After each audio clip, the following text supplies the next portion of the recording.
Welcome to the 4sight Health Roundup podcast, 4sight Health's podcast series for healthcare revolutionaries. Outcomes matter, customers count, and value rules. Hello again, everyone. This is Dave Berta, news editor at 4sight Health. It is Thursday, December 8th.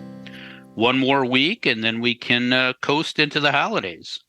I'm ready to take my foot off the gas. It's been a very busy year. How about you? On today's episode of the Roundup, we're going to start talking about next year. Okay, I lied. My foot is still on the gas, sorry.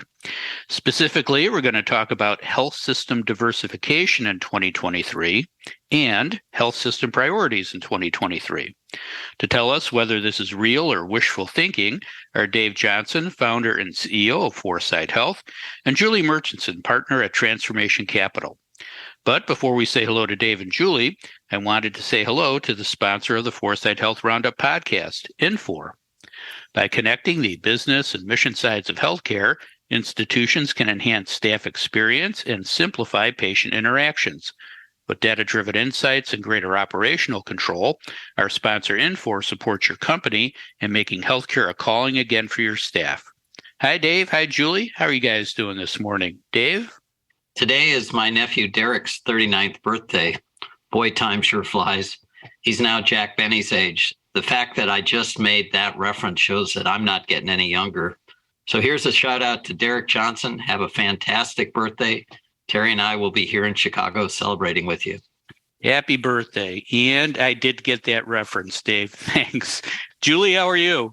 I'm really proud to say I did not get that reference. Ouch. Okay. You're welcome. And doing well, back on the West Coast and feeling the crush of the December review season and the like. Got it. Yeah, keep them busy. Thank you. Now, before we talk about health system diversification and priorities in the year ahead, let's talk about your workload between now and the end of the year. Dave, are you going to keep up the pace and run a negative split the rest of the year, or are you going to ease up a little on the work? See, I listened to your turkey trot story last week. Yeah, negative splits. It's a great term. I don't know, Dave. I always seem to be going for the negative splits in all aspects of my life. I am, however, looking forward to a quiet holiday season. That being said, I'll probably have to do some writing if I'm going to make progress on the manuscript for the new book. No rest for the weary. Yeah, deadlines. Julie, each week you seem to be calling in from a different city. What's your work travel schedule like between now and the end of the year? I actually think I'm here to stay until we leave for vacation on the 20th. So fingers crossed. Good. Home cooking. Thank you. Yeah. Well, I'm going to try to be as busy as possible because work gets me out of any holiday chores heading in my direction. Nope, sorry, can't dust the baseboards. I've got a blog post to write. Oh my God, is that how husbands do it? Yeah, ask the boys. No, here's the rest of it. I'm practicing. Ask the boys to do it. They're home from college. Put them to work. See? That's good. I've got it down. Kids, free labor. Anyways, I'm sure health system CEOs are laboring to come up with new ways to stay in business or expand their business in 2023. McKinsey recently surveyed 76 health system executives on their diversification plans for next year. Here are some of the top line findings. The number one reason for diversifying was to grow and generate additional cash flow. The number one type of diversification was telehealth and remote patient monitoring. And the number one way that they're going to diversify was through mergers, acquisitions, and joint ventures. Dave, what's your reaction to the survey findings? Would those be your priorities if you ran a health system? And if you're a consumer, should you be happy or sad? There's an old joke that consultants borrow your watch to tell you what time it is. That's essentially what McKinsey has done here. Administered a survey on diversification to health system executives, and then regurgitated back their responses. My reaction to the survey's findings is, and Julie, this is one of your generation's words, meh. Is that now officially a word? Anyway, I do like the way McKinsey segments strategy between the what and the how. Knowing what to do and getting it done are very different tasks. At the same time, this exercise and report feel like the application of old thinking to new problems. So it's fundamentally unsatisfying. Health systems are still primarily focused on revenue generation as the solution to all of the problems that beset them. Despite the nice packaging and the fancy graphics, here's the report in a nutshell. Health system problem. We need more revenues. McKinsey solution. Diversify. Hire us and we'll show you how. When it comes to strategy, almost all health system executives have an incremental orientation. They tell themselves, tomorrow will be like today, so we just need to get a little bit better to stay afloat. That's why McKinsey's fancy charts shows that health systems' largest chunk of EBITDA distribution in 2025, this is forward-looking, not backward-looking, will fund general acute hospitals. Really? The smallest chunks will fund diagnostics and virtual care, two of the most promising areas for delivery transformation and growth. As we used to say in the 70s, what are they smoking? Dave, you remember the 70s, right? I do. More than anyone, McKinsey knows that tomorrow won't be like today. They recently issued a massive report titled The Gathering Storm. It highlights the macro forces that are reordering the healthcare landscape. Their report stresses the need for speed, productivity improvement, having a growth mindset, and aggressive reallocation of resources. Other than this report's emphasis on growth through diversification, the other themes don't come through here at all. One of my favorite quotes comes from the social theorist Thomas Sowell, and here it is. When you want to help someone else, tell them the truth. When you want to help yourself, tell them what they want to hear. This report definitely falls into the second category. It will help McKinsey more than it will help health systems. So let's move to what I think the strategic priorities for health system executives should be. In that spirit of truth-telling, I'd hammer on the reality that health systems don't have a revenue problem. They have a cost problem. Kaiser Family Foundation is out with a report this month that profiles the three largest for-profit chains, HCA, Tenet, and CHS. They all performed well during COVID and continue to perform well. They aren't bleeding red ink like so many prestigious nonprofit systems. One thing the for-profit chains do best is manage expenses. For most health systems, strategic priorities 1 through 5 should be figuring out how to cut operating costs by at least 20%. Use technology, be cutting edge on human-machine collaboration. Diversify if it does help cut costs and improve service provision. Strive to become an efficient, low-cost, high-quality provider of healthcare services. Do whatever it takes. Dave, your last question asked whether consumers should be happy or sad based on this report's findings. They should have their sad faces on as they wonder when health systems will ever get the joke that they're in business to solve consumers' healthcare problems, not to generate revenues for themselves. Make no mistake, McKinsey's right that a gathering storm is coming at healthcare. It will wreak havoc and big change. That change will be more outside in than inside out. Consumers will be a big part of industry transformation as they alter their healthcare purchasing decisions. My fear from reading reports like this one is that the health system executives are like the villagers on the mountain. We're still square dancing down below while the avalanche is falling up above. Look out below. Well, Dave, that answer was anything but meh, which actually is a word. M-E-H, I think. Ask Julie. She'll know. All right, Julie. I'm sure you've used meh. And do you have any questions for Dave? Well, meh is certainly used enough. It's probably in some dictionary somewhere. So, Dave, you talked a little bit about the what and the how of McKinsey. And McKinsey did offer 6 execution strategies, none of which put it in as simple a term as you just did. So I'm curious your thoughts on some of these execution strategies. Like, which one would be the biggest bang for the buck for you of what McKinsey recommends? Because they're recommending things like mergers and acquisitions, building innovation capabilities. Doesn't sound easy to me. Strategic venture investments. I mean, everybody I know is spinning their strategic venture investment arm out. What do you make of this list? Thanks, Julie. Great question. I'd say M&A should give the biggest bang for the buck. Big emphasis on the word should. Relative to the big commercial payers, health systems are far too small. There's too much duplication and not enough standardization of best practice. My answer, however, assumes that getting bigger also means getting better. Making acquisitions to improve contract negotiating leverage is a non-starter. You really have to get bigger to get better. Co-development with non-health system partners. That would be my other choice. The platforming of healthcare will require multiple new and integrated capabilities that consumers will access through a customer-friendly omni-channel interface. Boy, that's a lot of fancy words, isn't it? Customer-friendly omni-channel interface. But anyway, that's what's happening, like we do in all the other parts of our lives. So finding the right partners and building the seamless platform are essential to serving consumers the way they want to be served. That's all I've got with this admonition to health system executives. Whatever strategic path you choose, make sure that it helps cut costs. Cost effectiveness of health, CEOH, is the new sexy. Thanks, Dave. I do think omni-channel is a word, but it's a made-up word, so I'm not big on that one either. Now let's talk about health system priorities in 2023. Thanks to a survey of 61 health system executives by the Center for Connected Medicine and Class Research, here are some of the top-line results.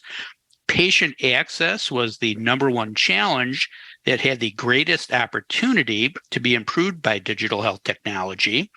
The number one way to improve patient access was telehealth, but the number one digital technology that best serves patients are self-scheduling tools. Julie, what's your reaction to the survey findings? Do they match how you would have filled out the survey? And are there any gaps between what health systems want and what the market is trying to sell them? What's interesting is I know a few nonprofit health systems that are sizable that have RFPs on the street for self-scheduling. So this is real. And I just want to take a step back and look at what health systems really want out of, some of this patient access stuff. And, Dave just said it's not about revenue. I agree with that, but they want to be in the black again. They want to stop hemorrhaging and seeing the volumes they used to see. And they'd really like to see those volumes come from commercial patients because, we pay the bills, right? And can you blame them?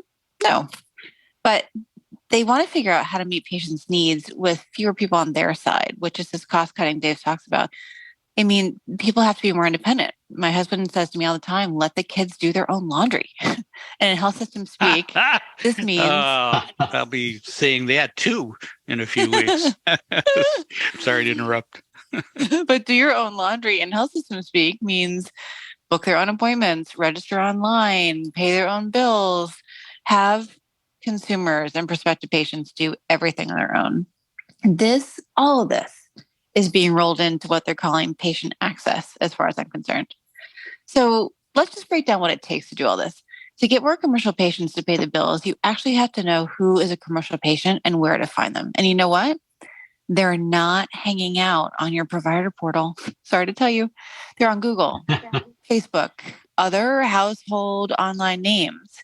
And you can only provide more patient access if you find the patients in the first place. So this is something that health systems are desperately trying to figure out because the billboards and the highways aren't getting it done.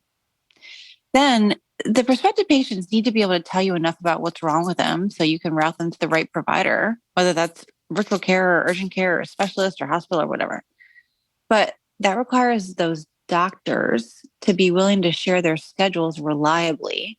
And guess what? Most of your bricks and mortar docs are not employed. So they don't want to schedule your patient during their lunch hour or their afternoon golf game.